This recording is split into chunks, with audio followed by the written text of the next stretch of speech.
ఆంధ్రప్రదేశ్ ప్రభుత్వానికి సంబంధించి కీలకమైన శాఖ పంచాయతీరాజ్ శాఖ.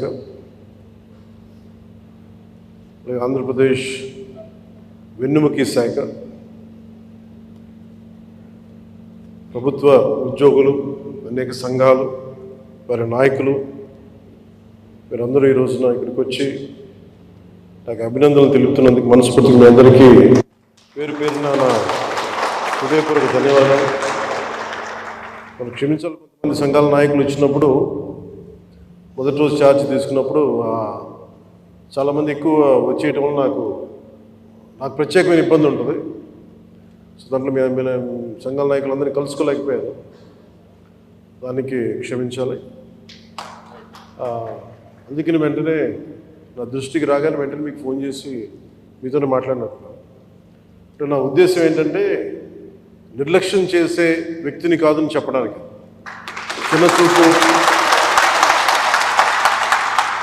చిన్నచూపు చూసే వ్యక్తిని కాదు. మీ సమస్య నా సమస్య, అది చాలాసార్లు సభలో చెప్పాను. కానీ ఇప్పుడు ప్రత్యేకించి ఛార్జ్ తీసుకున్న తర్వాత మీకు మళ్ళీ మీ అందరికీ తెలియజేసుకుంటా ఉన్నాను. మిమ్మల్ని అర్థం చేసుకునే వ్యక్తిని, మీ సమస్యల్ని పరిష్కరించడం, ఎంత త్వరగా పరిష్కరించడం అనేది నా ఒక్కడి చేతిలో లేదు. కానీ మీ సమస్యల్ని వినగలిగే శక్తి ఉన్నవాడు. ముందు సమస్యని వింటే పరిష్కారం దొరుకుతుంది. వినటానికి అలసట అందరికీ. సో నేను మీకు ప్రత్యేకించి తెలియజేసుకునేది, నేను వినే వ్యక్తిని. ఇందాక మీ సహచరులు ఎవరు వచ్చి ఇక్కడికి ఇచ్చారు, సహచరాలు, అది ఖచ్చితంగా యుద్ధ ప్రాతిపాదికన మీరు ఆ సమస్యను పరిష్కరిస్తాను మీరు వచ్చి ఇచ్చారు. ఇలాంటివి చేయడానికంటే నాకు మీరు ఇందాక ముందు సంఘాల పెద్దలు కూడా మాట్లాడుతూ చాలామంది గతంలో కూడా మీరు సమ్మెలు, గత ప్రభుత్వం మీద మా కోపం ఉంది, మీకు ఈ ప్రభుత్వం మీద మీరు మాట్లాడుతూ ఉన్నారు. ఒక్కటి ఏంటంటే, ఇది అందరం కలిసి పనిచేయాలి, మినిస్ట్రీ కానీ ఉద్యోగులు కానీ. గతంలో ఎవరు ఎలా చేశారో నాకు తెలీదు. మీరందరూ వింటా ఉంటే నేను సమస్యలు వింటా ఉన్నా. కాకపోతే ఇది చాలా పురాతనమైన, చాలా బలమైన వ్యవస్థ, చాలా పాత వ్యవస్థ. ఇది ప్రతిసారి ఈ వ్యవస్థకి ఒక తుప్పు పట్టినట్టు పట్టేస్తాం. దీన్ని బలోపేతం చేయాల్సిన అవసరం ఉంది. దీనిని సమస్యలు ఏవైతే ఉన్నాయో మీ అందరికీ ప్రతి సంఘం తరఫున ఇది ప్రత్యేకించి ఒక ఓవరాల్గా మేము ఇలా చేయదలుచుకున్నాం, మా సమస్యలు ఇవి, లేదంటే మేము ఇలా నిలబడతాం, కొంచెం ఇవన్నీ చెప్తా ఉన్నారు. నేను మీకు ఈరోజు మాటిస్తున్నాను, పంచాయతీ పనులతో పాటు మీ సమస్యలను కూడా నేను వినే వ్యక్తిని. నేను ప్రత్యేకించి ఏ సంఘాలకు సంబంధించి ఆ సంఘానికి ప్రత్యేకించి ఒక టైంని అలాట్ చేసి మరి. కాకపోతే నాకున్న సమస్య ఏంటంటే అందరూ కొంచెం ప్రిపేర్ అయ్యారండి బాగా. అంటే నేను చాలా శాఖలు ఉన్నాయి, మిగతా పనులు కూడా చూసుకోవాలి. కాబట్టి మీరు బాగా ప్రిపేర్ అయ్యి వచ్చి ఒక పరిష్కార మార్గం కూడా తీసుకెళ్ళండి. దాదాపు ఇలా ఆలోచించవచ్చు, ఇలా చేయొచ్చు. ఇందాక మీరు మాట్లాడుతూ అన్నారు, గత ప్రభుత్వం అంటే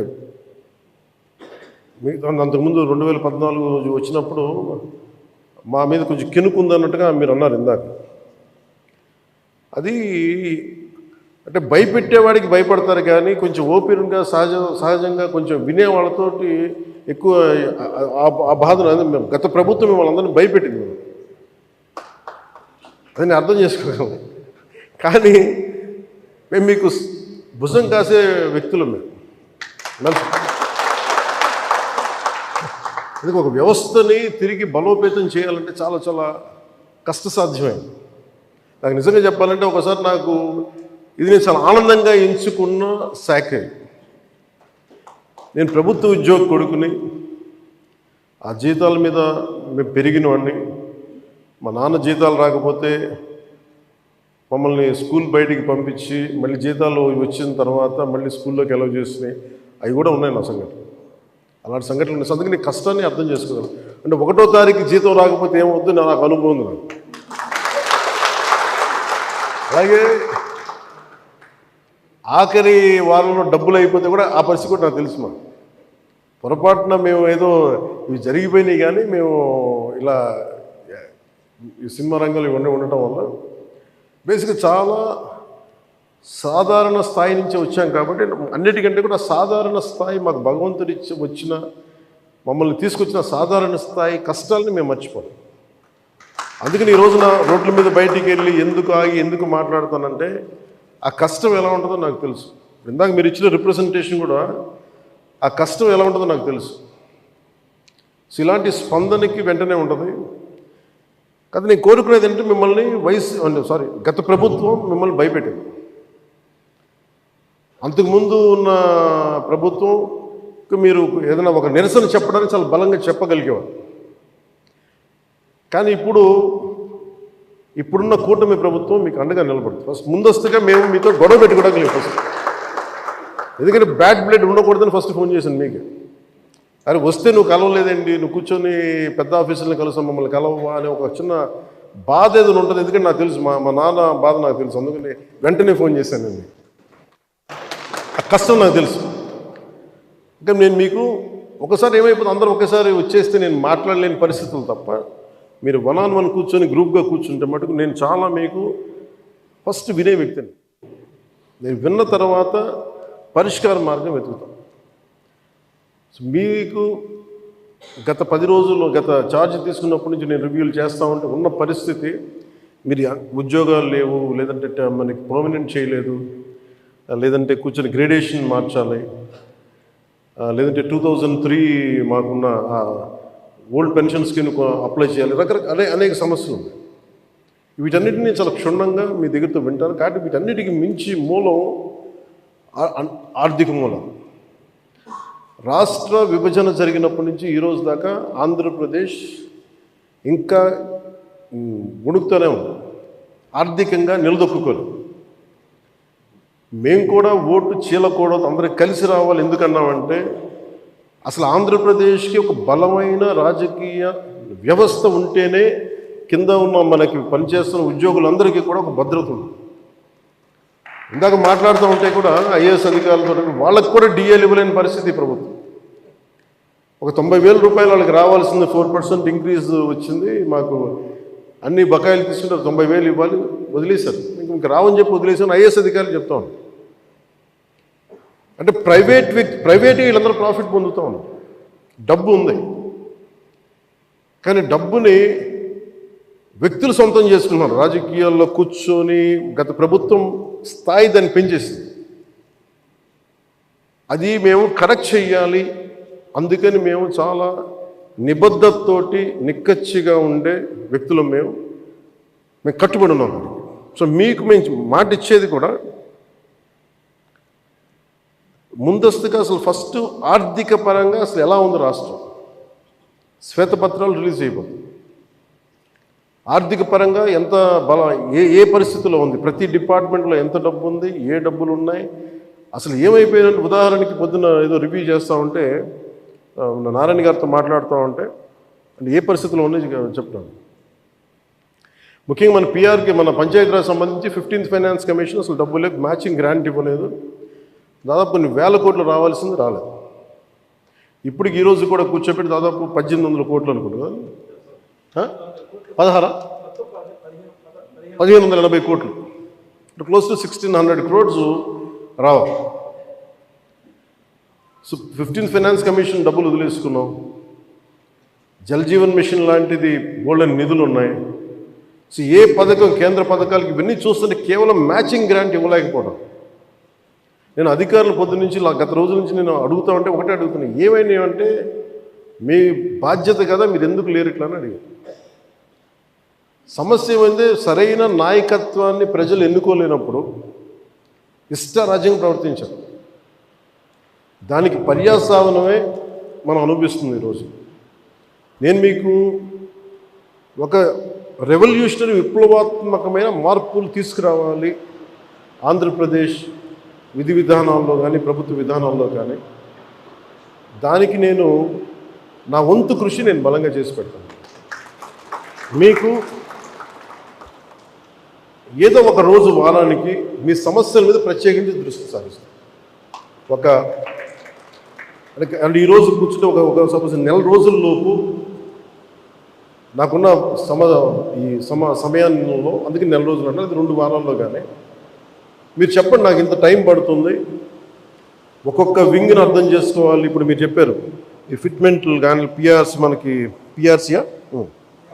పిఆర్సీ కానీ, అలాగే కమిషనర్స్ని ఇప్పుడు దాకా అపాయింట్ చేయలేదు.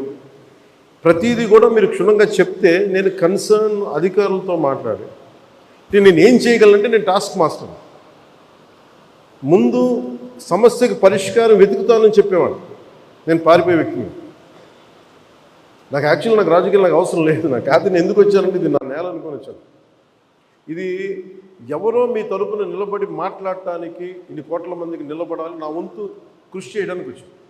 దాంట్లో భాగం మీ భవిష్యత్తుకి, మీ భద్రతకు కూడా నేను మనస్ఫూర్తిగా మాటిస్తున్నాను, ఇది నిలబడి. సో నేను కోరుకునేదల్లా మీకు ఈరోజు నేను అద్భుతాలు చేసేస్తాను, అన్ని సమస్యల్ని పరిష్కరించేస్తాను నేను చెప్పను. ముందు నేను అవగాహన చేసుకోను. శాఖాపరమైన అవగాహన చాలా చాలా అవసరం. అలాగే దీంట్లో ఎంతమంది ఉద్యోగులు ఉన్నారు, ఏ స్థాయి ఉద్యోగులు ఉన్నారు, ఏమేమి చేయాలి, వీళ్ళందరికీ ఏ సమస్యలు ఉన్నాయి, ఇది ఒకటి. మీరు 2 రకాలు స్టడీ చేయాలి. ఇవన్నీ చేసిన తర్వాత ఒకటి పంచాయతీలని దానికి పునర్వైభవం తీసుకురావడం, గత వైభవం తీసుకురావడం పంచాయతీలకి. అలాగే పంచాయతీరాజ్ వ్యవస్థ నా కోరిక ఒకటే, ఈ 5 ఏళ్ల కాలంలో ఆంధ్రప్రదేశ్లో ఉన్నంత బలమైన పంచాయతీ వ్యవస్థ మనకి భారతదేశంలోనే లేదని అలాంటి సర్టిఫికేట్ తెప్పించుకోవాలని నా కోరిక. అందుకని బలమైన ఆలోచన విధానంతో ఉన్నాను. కాకపోతే మీ అందరి సహకారం కూడా కావాలి. కానీ నేను ఒక్కడిని చేసేది కాదు. మీ అందరి సహాయ సహకారాలు, మీ సలహాలు, సూచనలు లేకపోతే నేను కూడా ఏం చేయలేను. కానీ నేను మీకు అందుబాటులో ఉంటాను. మీకు ప్రత్యేకించి మీ ఈ ముఖ్యంగా మీరు కోరుకుంటుంది అన్నిటికంటే దారుణ బాధ అనిపించింది, నెలకి జీతాలు ఇవ్వడం పక్కన పెట్టి జీతాలు పెంచాలని అడగాలి, కానీ నెలకి జీతాలు వస్తే చాలు అనుకునే 1వ తారీఖుకి జీతాలు వస్తే చాలు అనే స్థాయికి పెరిగిపోయింది. సో అభివృద్ధి అనేది లేదు, నిధులు లేవు. వీటన్నిటి మధ్యలో now governance is a great challenge for all of us. కానీ మాకేం నమ్మకం ఉందంటే పెట్టుబడులు తీసుకురాగలం, అభివృద్ధి పదంలో ముందుకు తీసుకెళ్ళగలం, ఒక ధైర్యం చాలా బలంగా ఉంది. సో మేము బలంగా మీకు చేసి నీకు నెక్స్ట్ మీటింగ్ నేను మీకు తెలియజేస్తాను, సంఘాల పెద్దలందరికీ, నాయకులందరికీ. హరిప్రసాద్ గారికి నా పొలిటికల్ సెక్రటరీ, అలాగే మన పంచాయతీరాజ్లో కూడా కొంత ఆయన సహాయం తీసుకుంటాను. వరప్రసాద్ గారు వీళ్ళందరూ ఉన్నారు. కానీ ప్రత్యేకించి ఇంకొంచెం మీకు ఎక్కువ నమ్మకం కలిగించడానికి నేను అందుబాటులో ఉంటానని చెప్పడానికి, మీరు సమస్యని ఇన్ని సంఘాలు ఉన్నాయి, వీళ్ళకి ఈ సమస్య ఉంది, ఇది మాకు క్షుణ్ణంగా ఈయనేమంటారని మిమ్మల్ని ఈ రిపోర్ట్ చేసి పట్టుకురండి, నేను మాట్లాడతాను. సో మీరు అది కుదిరితే మనం అక్కడ క్యాంప్ ఆఫీస్లోనే కూర్చుందాం, లేదంటే ఒకసారి ఏదైనా కూర్చోబెట్టి మీకు మీరున్న చోటకి అన్నీ బాగుంటాయి, నేను కూడా రావడం నాకు సిద్ధం. నాకు అలాంటి ఇబ్బందులు కూడా ఏమి. సో ఇవన్నీ దృష్టిలో పెట్టుకుని నాకు ఇప్పుడే ఛార్జ్ తీసుకున్నాను కాబట్టి కొద్దిగా నాకు కొన్ని రోజులు సమయం ఇవ్వండి. నాకు సమయం ఇచ్చిన తర్వాత మీతో కూర్చొని మన సాధక బాధకాలన్నీ మాట్లాడుకుని, ముందు మీరు ఆనందంగా ఉంటే తప్ప ప్రజలకి మిమ్మల్ని ఆనందంగా ఉంచలేదు. నాకు మీరు ఆనందంగా ఉండాలని మనసావాచ ఆకాంక్షించాను. అలాగే మీ సమస్యనమ్మా నేను వెంటనే అది మాట్లాడేస్తాను. నేను లాస్ట్ టైం కూడా చేయించాను, 2014లో కూడా ఇలాంటి ఇష్యూ ఏదో ఉంటే నేను అది ప్రత్యేకించి చేయించాను. It will be done. అది మేమే కూర్చోబెట్టి చేస్తాను, అది మటు కొంచెం మాట్లాడుతున్నాను చెప్తాను. సో మీ అందరికీ ప్రత్యేక ధన్యవాదాలు తెలుపుకుంటే, అంటే నేను ఎంత అవగాహన చేసుకున్నాను అనడానికి మీరు చెప్పిన ప్రతి పాయింట్ యాజ్ ఆన్ నౌ నేను నోట్ చేసుకున్నాను. దీని మీద నేను అంటే వీటి మీద కూర్చొని నెక్స్ట్ టైం మీటింగ్ నాకు కొంచెం ప్రిపరేటరీ వర్క్ కావాలి, అందువల్ల కూర్చొని మీతో మాట్లాడతాను తెలియజేసుకుని మీ అందరికీ ప్రత్యేకమైన ధన్యవాదాలు తెలుపు సెలవు తీసుకున్నాం. జై హింద్.